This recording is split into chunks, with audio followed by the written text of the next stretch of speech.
Hi friends, ఈ వీడియోలో మనము ఇండియన్ పోస్ట్ ఆఫీస్లో జీడీఎస్ రిక్రూట్మెంట్కి ఏ విధంగా అప్లై చేసుకోవాలన్న కంప్లీట్ ప్రాసెస్ని నేను ఈ వీడియోలో మీకు ఎక్స్ప్లెయిన్ చేయబోతున్నాను.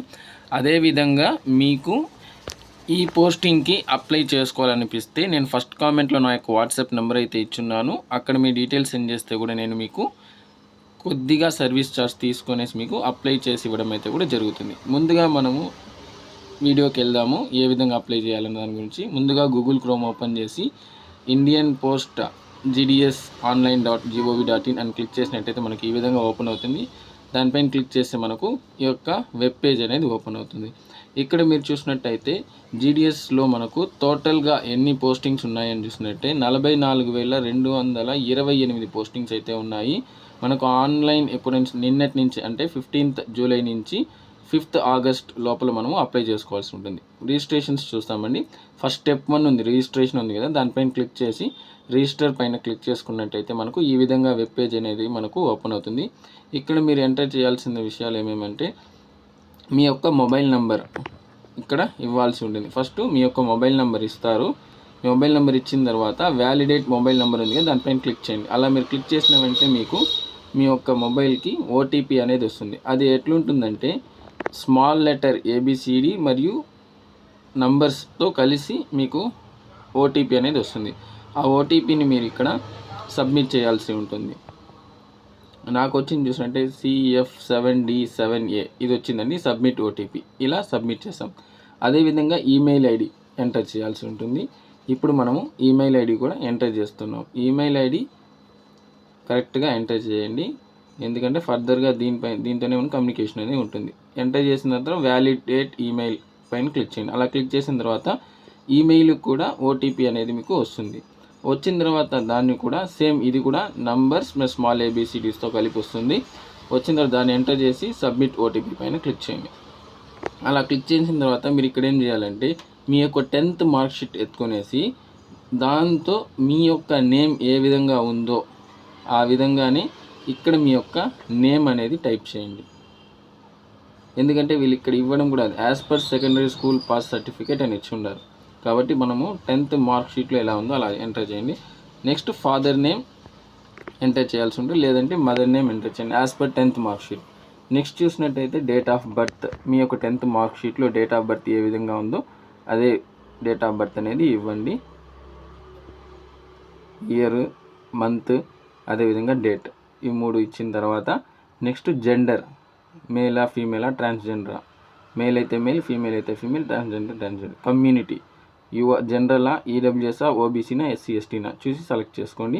అదేవిధంగా స్టేట్, మీరు ఏ స్టేట్కి సంబంధించిన వాళ్ళు అయితే ఆంధ్రప్రదేశ్ అయితే ఆంధ్రప్రదేశ్, తెలంగాణ అయితే తెలంగాణ. ఆంధ్రప్రదేశ్ కాబట్టి ఆంధ్రప్రదేశ్ సెలెక్ట్ చేసుకున్నాం. ఇయర్ ఆఫ్ పాసింగ్, మీరు ఏ ఇయర్లో 10th కంప్లీట్ చేస్తున్నారు అనేది కూడా మీ 10th సర్టిఫికేట్ పైనే ఉంటుంది. వీళ్ళైతే 2019 కాబట్టి 2019 అని సెలెక్ట్ చేసుకున్నాం. అదేవిధంగా పక్కన ఉన్న క్యాప్చాని మనం ఎంటర్ చేయాల్సి ఉంటుంది. ఈ క్యాప్చా ఎంటర్ చేసి మనము ఒకసారి డీటెయిల్స్ అన్నీ కరెక్ట్గా ఉన్నాయో లేదో చెక్ చేసుకొనేసి సబ్మిట్ అనేది ఇవ్వండి. ఎందుకంటే సబ్మిట్ అయితే మళ్ళీ కరెక్షన్ అయితే ఉండదు కాబట్టి. కరెక్షన్ విండో ఉంది కానీ ఎందుకు ఊరికే పొరపాటు చేయడం, మనకి క్యాప్చా ఎక్స్పైర్ అయింది కాబట్టి మళ్ళీ ఇంకొకసారి క్యాప్చా అయితే ఎంటర్ చేస్తున్నాము.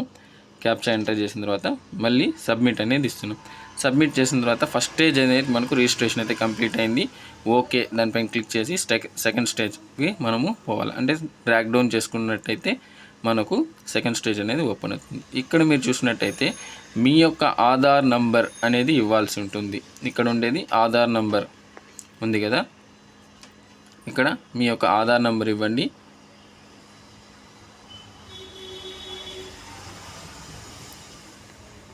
ఆధార్ కార్డులో ఏ విధంగా ఉందో ఎగ్జాక్ట్గా చూసి మీ యొక్క 12 digits ఆధార్ నెంబర్ అయితే కరెక్ట్గా ఎంటర్ చేయండి. అదేవిధంగా ఫిజికల్లీ డిజేబుల్డ్ అయితే ఎస్ అని ఇవ్వండి, నో అయితే నో అని ఇవ్వండి. ఎస్ అని ఇచ్చినట్టయితే ఏ కేటగిరీ కింద వస్తుందో ఆ కేటగిరీ కరెక్ట్గా సెలెక్ట్ చేసుకోండి.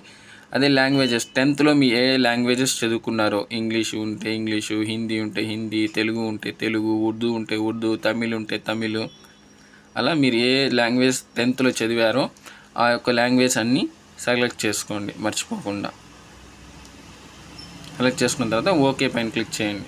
అలా క్లిక్ చేసిన తర్వాత నెక్స్ట్ మీరు వెదర్ ఎంప్లాయిడ్ అని అడుగుతుంది. ఎస్ అయితే ఎస్, నో అయితే నో. చాలా వరకు నో ఉంటుంది కాబట్టి నో ఇస్తున్నాం. నెక్స్ట్ వచ్చి ఫోటో సిగ్నేచర్. ఫోటో చూసినట్టయితే 50 KB లోపల ఉండాలా. అదేవిధంగా సిగ్నేచర్ చూసినట్టయితే 20 KB లోపల ఉన్నట్టు చేసుకొని అప్లోడ్, ఈ విధంగా ఫోటో సిగ్నేచర్ అప్లోడ్ చేసుకోవాలా. చేసుకున్న తర్వాత సబ్మిట్ పైన మనం క్లిక్ చేసినట్టయితే మనకు ఫస్ట్ ఫేజ్ యొక్క రిజిస్ట్రేషన్ అయితే కంప్లీట్ అవుతుంది. మళ్ళీ డీటెయిల్స్ అన్నీ ఒకసారి కంప్లీట్గా చూసుకున్న తర్వాత సబ్మిట్ పైన క్లిక్ చేస్తే మనకు పూర్తిగా అప్లికేషన్ అనేది ఈ విధంగా మనకు కనబడుతుంది. అన్ని డీటెయిల్స్ కరెక్ట్గా ఉంది అన్నట్టుంటే ఆడ చెక్ బాక్స్ పైన క్లిక్ చేసి సబ్మిట్ పైన క్లిక్ చేయండి. క్లిక్ చేసి సబ్మిట్ క్లిక్ చేస్తే మీకు మీ యొక్క రిజిస్ట్రేషన్ నెంబర్ అయితే వస్తుంది. ఇదేనండి రిజిస్ట్రేషన్ నెంబరు. రిజిస్ట్రేషన్ నెంబర్ వచ్చిన తర్వాత కంటిన్యూ టు అప్లై దానిపైన క్లిక్ చేసినట్టయితే మనకు సెకండ్ ఫేజ్ అప్లికేషన్ ఫామ్. ఇక్కడ మీరు ఏ సర్కిల్ అంటే ఆంధ్రప్రదేశ్ వాళ్ళైతే ఆంధ్రప్రదేశ్, తెలంగాణ అయితే తెలంగాణ పైన క్లిక్ చేసి సబ్మిట్ పైన ఇస్తే మీకు ఓటీపీ అనేది మీ మొబైల్ నెంబర్కి వస్తుంది. ఆ ఓటీపీని మీరు ఇక్కడ ఎంటర్ చేయాల్సి ఉంటుంది. ఓటీపీ ఎంటర్ చేసిన తర్వాత కింద ఉన్న క్యాప్చాని కూడా ఎంటర్ చేయాల్సి ఉంటుంది. నెక్స్ట్ పైన క్లిక్ చేయండి. అలా క్లిక్ చేసిన తర్వాత ఇక్కడ మీరు మీ యొక్క కంప్లీట్ డీటెయిల్స్ అనేది ఇవ్వండి. Door number, street, village, city, మండలము, పిన్ కోడ్ ఇవన్నీ ఇవ్వాల్సి ఉంటుంది. అదేవిధంగా పైన చూసినట్టయితే మీరు name, father name, gender, date of birth, community అవన్నీ కూడా డీటెయిల్స్ అయితే ఎగ్జాక్ట్గా వస్తుంది. అడ్రస్ డీటెయిల్స్ అన్నీ ఇచ్చిన తర్వాత మనము 10th ఏ బోర్డు అయితే రాస్తున్నామో ఆ బోర్డు సెలెక్ట్ చేసుకోవాలా. ఇక్కడ వచ్చిన ఆప్షన్స్లో మీకు ఏదైతే సెట్ అవుతుందో ఆ యొక్క బోర్డు అనేది ఎంపిక చేసుకోవాలి. అదేవిధంగా రిజల్ట్ వచ్చి గ్రేడ్లో ఉందా, పాయింట్స్లో ఉందా అనేది మీరు ఒకసారి నీట్గా చూసుకోవాలా. మీ యొక్క 10th మార్క్ షీట్లో అయితే అది క్లియర్గా మెన్షన్ చేసి ఉంటుంది. వీళ్ళకైతే పాయింట్స్లో ఉంది కాబట్టి మనం ఇక్కడ పాయింట్స్ అని క్లిక్ చేస్తాము. ఆ పాయింట్స్ అని క్లిక్ చేసిన తర్వాత ఏ సబ్జెక్ట్స్కి ఎన్ని పాయింట్స్, ఇంగ్లీష్కి ఎన్ని వచ్చింది, ఫస్ట్ లాంగ్వేజ్ తెలుగు, వీళ్ళకైతే తెలుగు ఉంది కాబట్టి తెలుగుకి ఎన్ని పాయింట్స్ వస్తుంది, ఇలాగా ఇది సెకండ్ లాంగ్వేజ్ ఏముందో అది సెలెక్ట్ చేసుకునేసి పాయింట్స్ మనము ఇవ్వాల్సి ఉంటుంది. ఇక్కడ మొత్తం పాయింట్స్ మనం ఇవ్వాల్సి ఉంటుంది లైన్గా. ఇంగ్లీష్కి, తెలుగు, మ్యాథ్స్, సైన్స్, సోషల్ అన్నీ ఇచ్చిన తర్వాత సబ్మిట్ పైన క్లిక్ చేస్తాం. అలా సబ్మిట్ పైన క్లిక్ చేసిన తర్వాత ఈ విధంగా అవుతుంది. ఇక్కడ ఆంధ్రప్రదేశ్ అయితే ఆంధ్రప్రదేశ్ అని ఇస్తాం. నెక్స్ట్ డివిజన్ చిత్తూరు ఉన్నారా లేదంటే ఇక్కడ బంగారు అవి ఉంటుంది, చిత్తూరు డిస్ట్రిక్ట్ అలా సెలెక్ట్ చేసిన తర్వాత ఇక్కడ మనకు ఆప్షన్స్ అయితే వస్తాయి. మన దగ్గరలో ఎక్కడెక్కడ పోస్టింగ్స్ ఉన్నాయని. మొత్తం చిత్తూరు డివిజన్లో చూసినట్టయితే మనకు మొత్తం 40 పోస్టులు అయితే వేకెన్సీ ఉన్నాయి. మనము ఏది బెస్ట్, మన దగ్గర ఏది ఉందో ఆ న్యూమరిక్స్ ప్రకారం అన్నీ మనము ప్రతి ఒక్క ఆప్షన్స్కి మనము ఇస్తూ వచ్చినట్టయితే మనకు క్లియర్గానైతే ఈ విధంగా నేను మొత్తం అన్నిటికీ అప్లై చేసుకున్నాను. బీపీఎంకి అయితే మనకు ఎక్కువ వాల్యూ ఉంటుంది కాబట్టి బీపీఎం, నెక్స్ట్ ఏ బీపీఎం అయితే ఇచ్చుకున్నాము. నెక్స్ట్ అన్నీ మీకు ఓకే అనిపిస్తే అక్కడ హియర్ బై డిక్లేర్ దానిపైన టిక్ చేసుకొని చేసుకోవాలా. అదేవిధంగా టిక్ చేసుకున్న తర్వాత సేవ్ అని ప్రొసీడ్ ఉంది కదా, దానిపైన మీరు క్లిక్ చేసినట్టయితే మీకు డాక్యుమెంట్ అయితే ఫైనల్గా సబ్మిట్ అయిపోతుంది. ఫైనల్ సబ్మిట్ అయిన తర్వాత మనము ప్రింట్ అనేది ఈ విధంగా మనకు కనబడుతుంది. మనం అప్లై చేసుకున్న అన్ని డీటెయిల్స్ ఈ విధంగా మనకు ఎన్ని ఆప్షన్స్ పెట్టుకున్నాం అన్ని ఆప్షన్స్ మనకు ఇక్కడ కనబడుతుంది. మన ఫోటో, సిగ్నేచర్స్ అన్నీ మన డీటెయిల్స్ మొత్తమే మనకు ఇక్కడైతే కనబడుతుంది. ఆ ప్రింట్ అనే ఆప్షన్ పైన క్లిక్ చేసి మనము మన యొక్క డీటెయిల్స్ని మనము కంప్లీట్గా ప్రింట్ అయితే తీసి పెట్టుకోవాల్సి అయితే కన్ఫామ్గా ఉంటుంది. ఇందులోనే మన అప్లికేషన్ నెంబర్ కూడా ఉంటుంది కాబట్టి ఖచ్చితంగా మీరు ఈ యొక్క ప్రింట్ని తీసి పెట్టుకోండి. అంతేనండి ఈ వీడియోలో. Thanks for watching this video. ఈ వీడియో మీకు నచ్చినట్లయితే ప్లీజ్ లైక్ చేయండి, అదేవిధంగా సబ్స్క్రైబ్ చేయండి.